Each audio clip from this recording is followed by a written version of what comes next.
Vi invito ad aprire la parola del Signore, la Bibbia, nella lettera ai Colossesi, capitolo 2. Siamo in questa serie di predicazione, radicati in Cristo, pienezza e speranza. E oggi leggeremo il brano dal versetto 8 al versetto 15. Nostro titolo da oggi è La pienezza della vita in Cristo. Colossesi 2, dall'8 al 15. Dice così la parola del nostro Dio. Guardate che nessuno faccia di voi sua preda, con la filosofia e con vani raggiri, secondo la tradizione degli uomini e gli elementi del mondo, e non secondo Cristo. Perché in Lui abita corporalmente tutta la pienezza della Deità, e voi avete tutto pienamente in Lui, che è il capo di ogni principato e di ogni potestà. In Lui siete anche stati circoncisi, di una circoncisione non fatta da mano d'uomo, ma della circoncisione di Cristo, che consiste nello spogliamento del corpo, dei peccati, della carne, essendo stati con Lui sepolti nel battesimo, nel quale siete anche stati risuscitati con Lui mediante la fede nella potenza di Dio, che lo ha risuscitato dai morti.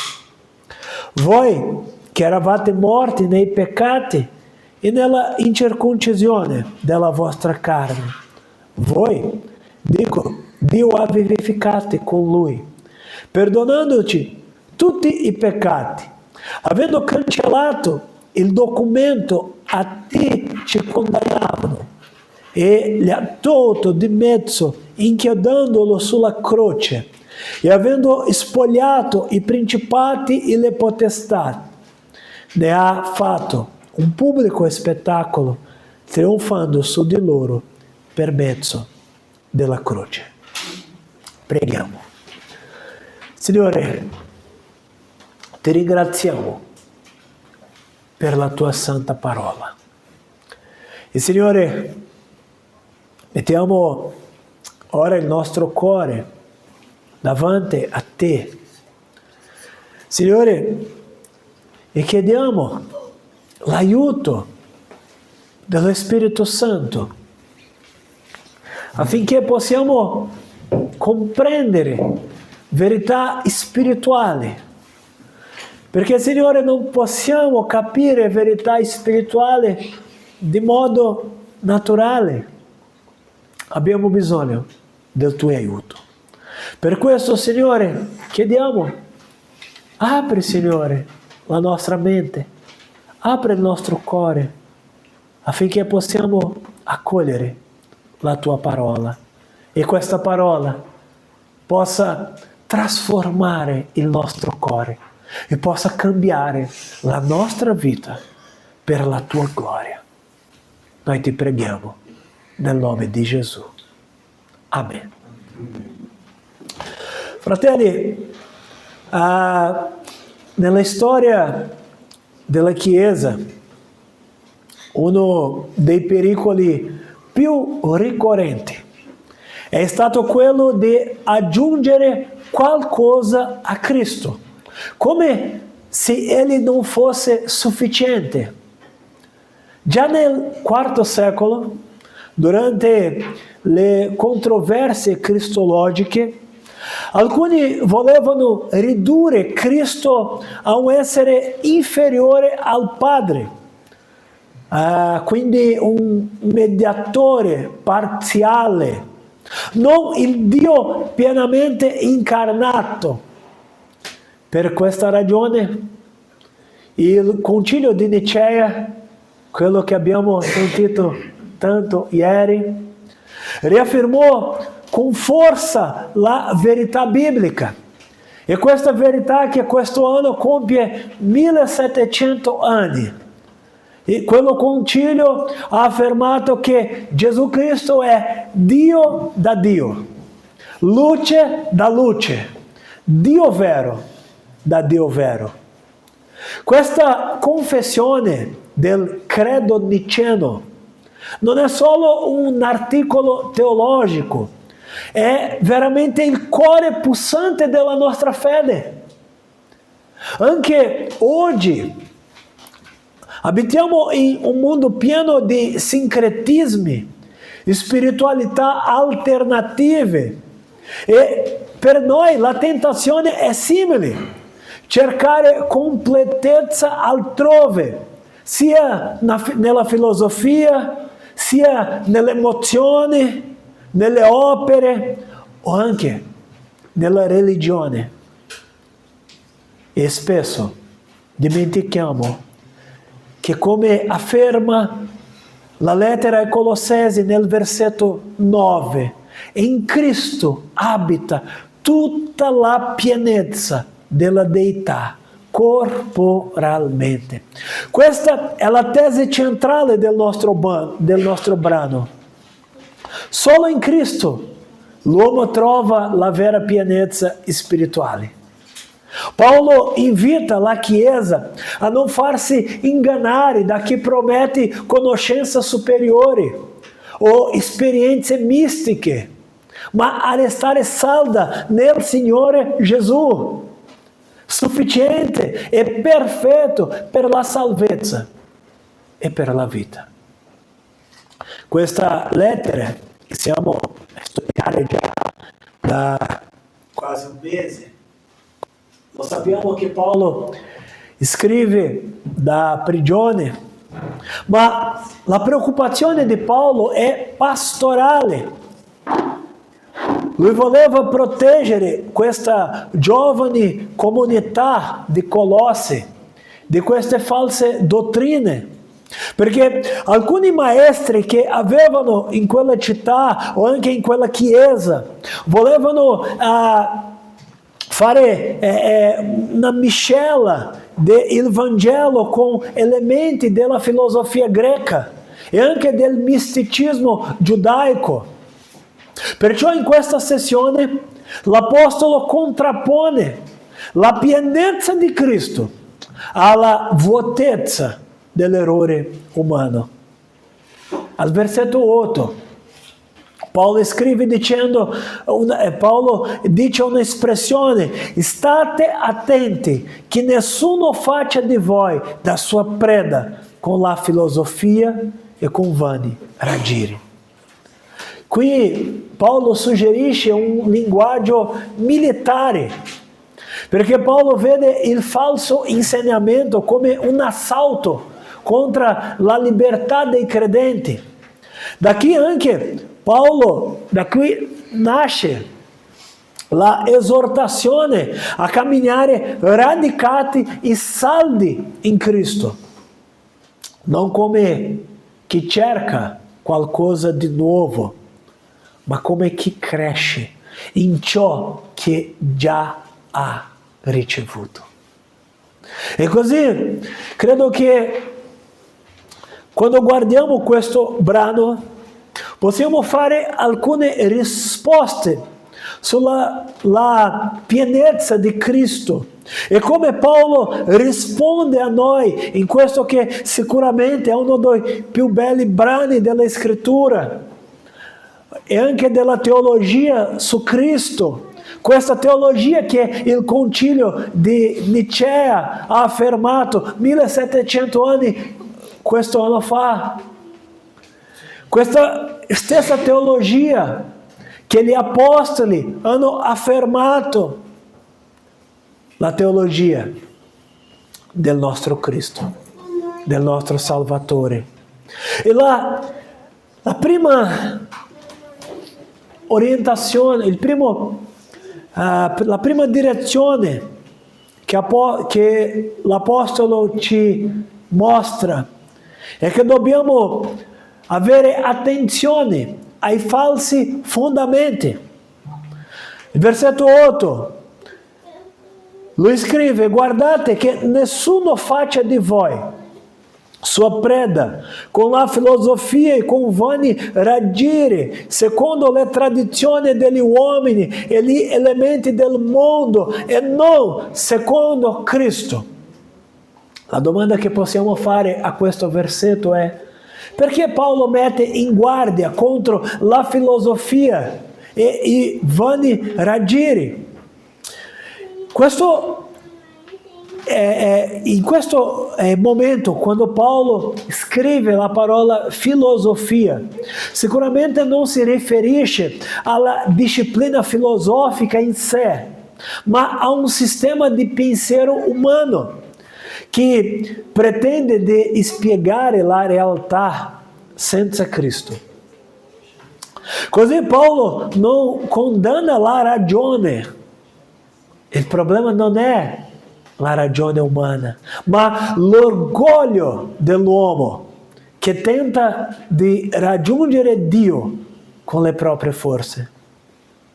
L'Apostolo descrive queste dottrine come tradizioni degli uomini, elementi del mondo, cioè principi elementari infantili, insufficienti per la vita spirituale. Giovanni Calvino, nel suo commento sulla lettera dei Colossensi, scrive che quando gli uomini inventano nuove vie per giungere a Dio, tutto ciò che producono non è che fumo e vanità. Ogni tentativo di aggiungere qualcosa al Vangelo, un rito, una visione, una filosofia, è in realtà una sottrazione a Cristo. E il nostro tempo non è diverso del tempo dei Colossi. Le ideologie moderne, la religione della autorealizzazione, il culto della scienza senza Dio, tutto questo promette libertà, ma rendono schiavi. La vera libertà è solo nel riconoscere che Cristo è la verità ultima. Come Chiesa dobbiamo vigilare perché la seduzione, chiamata novità spirituale, è il primo passo verso la perdita della fede. Ma così possiamo fare anche una seconda domanda, versetti 9 e 10. Paolo scrive: perché in lui abita corporalmente tutta la pienezza della deità. E voi avete tutto pienamente in lui, che è il capo di ogni principato e di ogni potestà. La domanda sarebbe: che cosa significa che in Cristo abita corporalmente tutta la pienezza della deità?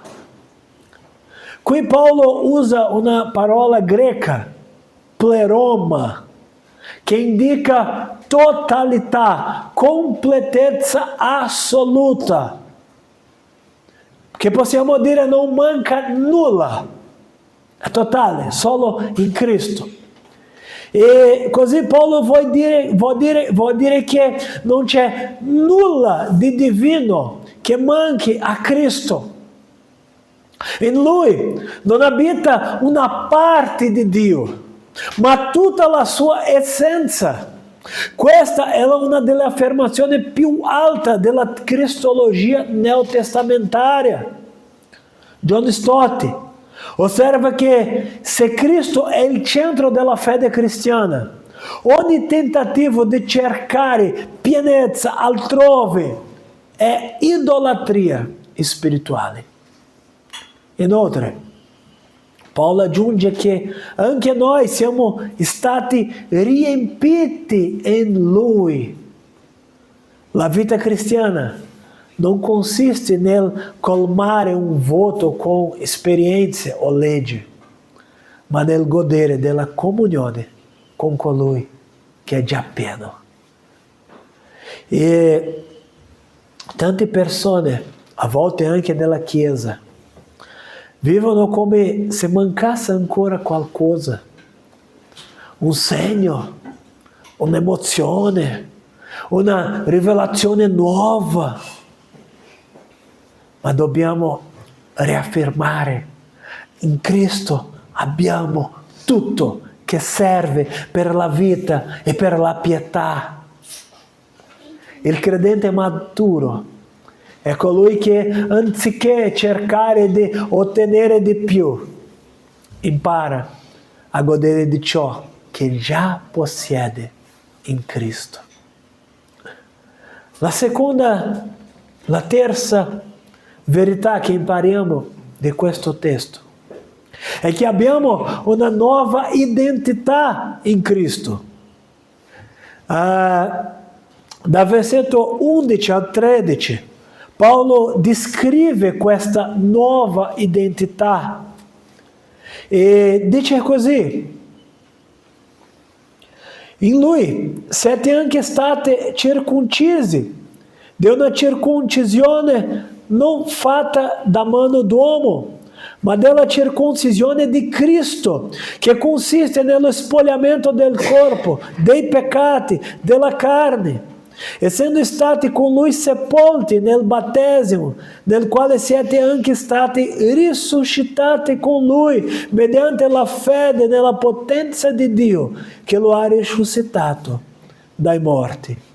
Voi, che eravate morti nei peccati e nella incirconcisione della vostra carne, voi, dico, Dio ha vivificati con lui, perdonandoci tutti i peccati. In che modo possiamo essere resi partecipi della sua vita? Paolo usa una immagine dell'Antico Testamento, la circoncisione.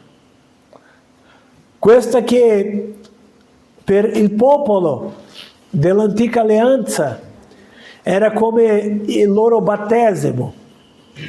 Solo che Paolo tratta al versetto 11 di una circoncisione non fatta da mano d'uomo. Cosa lui scrive? Questa circoncisione è un'opera dello Spirito.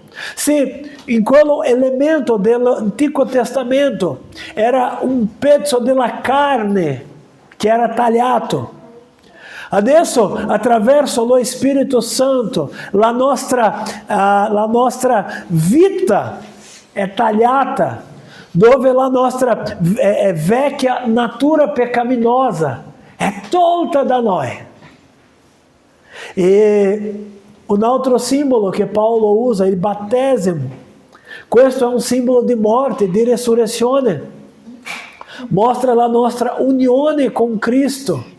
Come dice al versetto 12, siete stati sepolti con Lui. La nostra vecchia natura, la nostra vecchia vita è stata sepolta. Ma anche che abbiamo risuscitato con Lui mediante la fede, come afferma il versetto 12. Calvino ha scritto che il battesimo è il sigillo della nostra comunione con Cristo, nel quale non solo la colpa è cancellata, ma anche la forza del peccato è spezzata. In Cristo non siamo solo perdonati, ma resi vivi. Al versetto 13 Paolo afferma: Dio vi ha vivificati con Lui. Abbiamo ricevuto una nuova vita. Questa opera fatta dal Signore ha cambiato tutto. Ha dato una nuova vita, una nuova esistenza in Cristo. E credo che questo ci invita a vivere non come prigionieri dal passato, ma come nuove creature.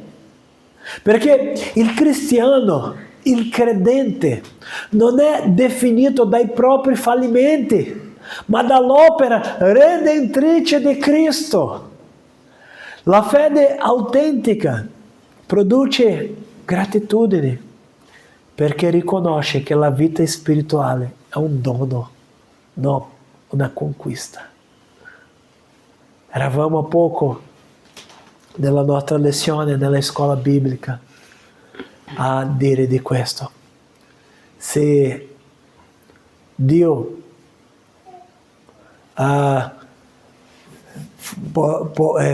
facesse questa domanda a noi, perché devo lasciarci entrare nel cielo?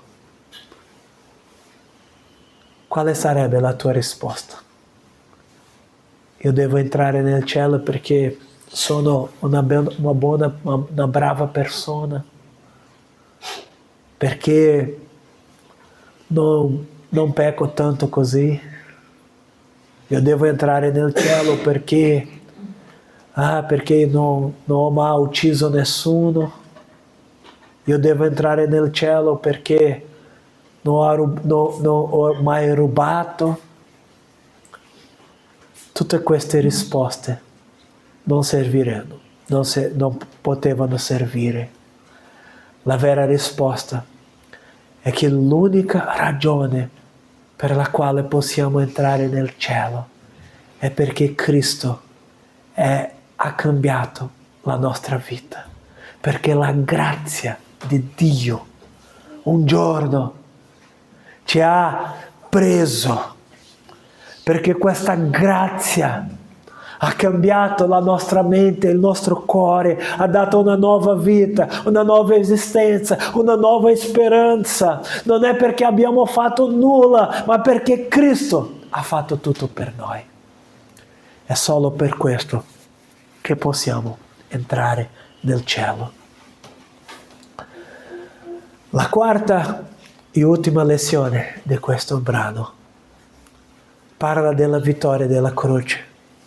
Versetti 14 e 15.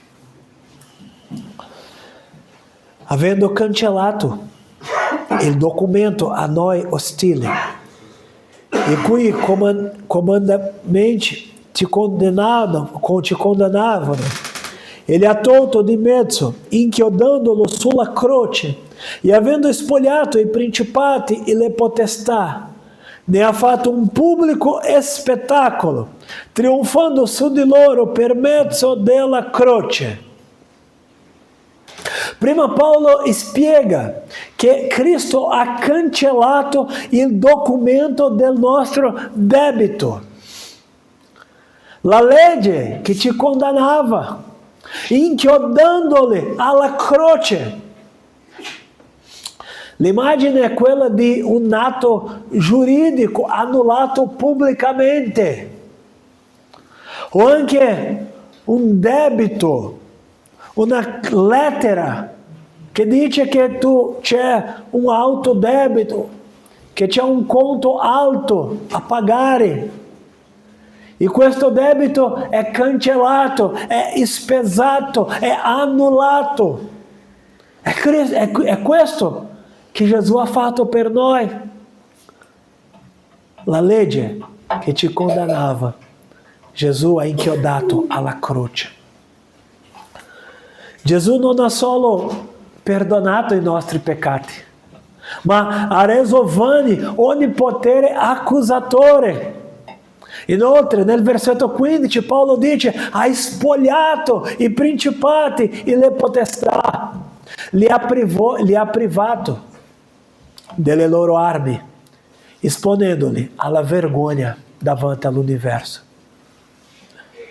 Stott commenta che su Calvario ciò che sembrava la sconfitta di Cristo fu in realtà la più grande vittoria nella storia dell'universo.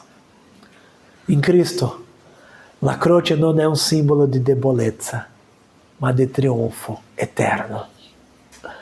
Ogni volta che il peccato tenta di accusarci, possiamo guardare alla croce e ricordare che la condanna è stata tolta. Vivere in Cristo significa camminare nella libertà del perdono e nella forza del suo trionfo. Nessun potere del male può più dominare colui che è stato liberato da Cristo. Fratelli, il messaggio di Paolo è chiaro. La vita cristiana è piena solo in Cristo. Non c'è bisogno di aggiungere nulla, né filosofia, né rito, né esperienza mistica. In Lui abbiamo tutto: perdono, vita, libertà, potenza. Se Cristo è sufficiente per Dio, Egli è certamente sufficiente per noi. Come quella chiesa dai Colossesi, siamo chiamati a radicarci più profondamente nel Signore, rifiutando ogni imitazione spirituale. E come conclude Paolo, camminate in Lui, radicati ed edificati in Lui, come abbiamo visto settimana scorsa, abbondando nel ringraziamento. La vera pienezza non è altrove, è in Cristo solo. Questa settimana dobbiamo anche ricordare la riforma protestante del XVI secolo. E il riassunto di questa riforma ha portato 5 sola per noi. E quello che possiamo ricordare oggi: dobbiamo professare solus Christus. Solo Cristo. Cristo è sufficiente. Cristo è il Signore della vita. Cristo è il vincitore della morte. Cristo è il nostro eterno Salvatore. Non c'è altro mezzo, non c'è altro modo di avvicinarsi al Padre solo per mezzo di Cristo. Che professiamo questa verità, abbondando nel ringraziamento. Preghiamo. Grazie Signore per questa parola. Grazie Signore per questa verità. Abbiamo tutto ciò che abbiamo bisogno. Risiede in Cristo. Non abbiamo bisogno di niente in più. Cristo è abbastanza per noi. Cristo è sufficiente per noi. Che possiamo, Signore, amare a Te con tutto il nostro cuore. Che possiamo amare a Cristo con tutte le nostre forze, affinché la nostra fede sia rafforzata in Cristo Gesù, il nostro vero e unico Salvatore. Signore, noi ti ringraziamo per aver inviato Cristo al mondo, il Dio che si è fatto carne, il Dio che si è fatto uomo per amore a noi, per perdonare i nostri peccati. Lodato sia il nome del Signore. Lodato sia il nome del nostro Gesù Cristo, il nostro Salvatore. A Lui sia la grazia, l'onore, la gloria per ogni secoli. Amen.